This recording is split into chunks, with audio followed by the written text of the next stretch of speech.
Hello dear community. Today I have two very interesting interview partners with me.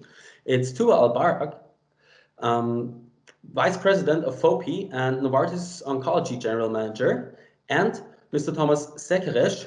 He's the President of the Chamber of Physicians of Austria, so the Ärztekammer Präsident.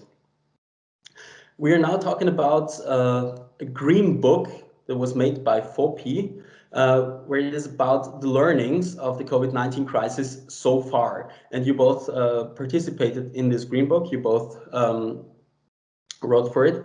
And now we want to go a bit deeper into the topics of this book and the learnings of COVID-19. So my first question goes to Thomas Szekeres. You expressed the fear that as soon as a vaccine is available, the problems in global distribution from the beginning of the corona crisis could occur again. Why is that? I hope that we will soon have a vaccine available.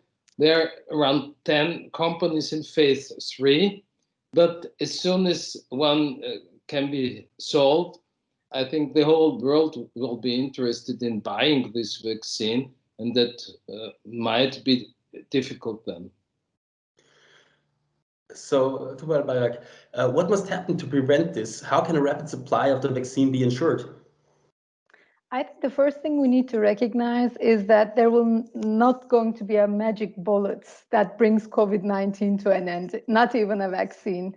So even once a vaccine is in the market, it probably won't protect everyone. But I think what's critical is that we have a country readiness and in-country delivery systems. We need adequate expertise and resources to effectively plan, do the country planning, distribution, and follow-up. One thing I would like to highlight is that as an industry, we are committed to ensure that rapid and fair supply. Lately, 16 life science companies, most of which are parent companies to FOPI member companies here, issued a joint pledge. Among other things, one of the commitments is to support fair allocation of vaccines and therapies globally. Hey, speaking of the allocation, Mr. Szekeres, you said quite clearly in the Green Book that it would be good to have critical goods produced directly in Austria. So how could that work? Yeah, we had problems at the beginning of this pandemic, problems buying masks and protection outfit.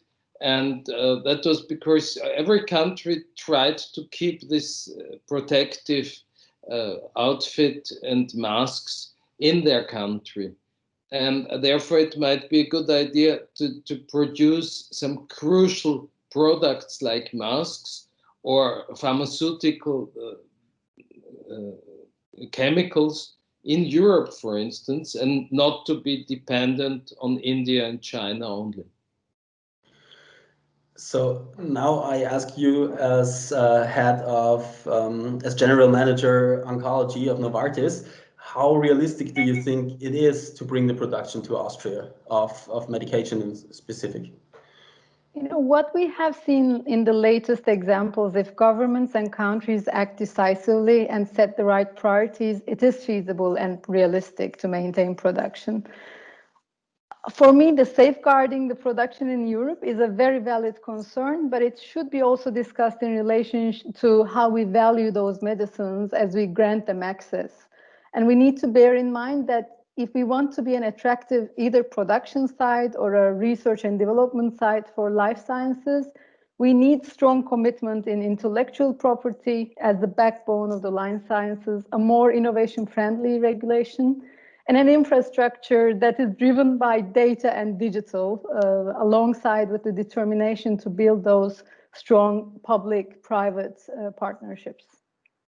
So that really sounds like a long-term goal. Now we're talking, I want to ask you something about the short-time goal, because now we're clearly seeing the second wave of the coronavirus coming into Austria, coming into whole Europe. And now the question is, from the FOPI point of view, what can we do to get through this winter without having another lockdown? Yeah, I think we cannot really afford a second lockdown. And this is not just a question of economics. it's a question of delayed diagnosis and treatments and the collateral damage to all chronically ill patients, alongside those things that are yet to come to surface, such as the mental health issues. So basically, lockdown might not be an option, but it means that we need to be abiding by the rules. So for greater freedom, we need to comply by the measures such as masks, social distancing, the flu vaccinations. And we also need to have a plan in place that ensures the continuity of care for those chronically ill patients to minimize the collateral damage. So speaking about the plan, Thomas Szekeres, you also emphasized the efficiency of the measures taken right at the beginning of the crisis, such as home sampling, for example. Are there any additional measures you take now in reaction to the second wave to avoid the lockdown? In Vienna, for instance, we are working together as physicians with the city of Vienna, and we are setting up containers for sampling and for treating patients who might be infected in order to avoid additional infection of other patients, which is crucial. And I agree with there's no a lockdown, a second lockdown is no option. So what we have to do, we have to stick to the measures, wear masks, wash hands, and not too many people should be within a closed room for a long period of time. They shouldn't talk there or sing there together. And if we stick to these measures, we might be able to avoid another lockdown. And we are looking forward to the vaccines. I think it might not be the magic bullet, but it might help to end this pandemic situation. I guess we all hope that. So thank you very much for the interview. I thank you. Thank you. Dear community, thank you for listening and watching, and see you next time with the next interview. Have a good day.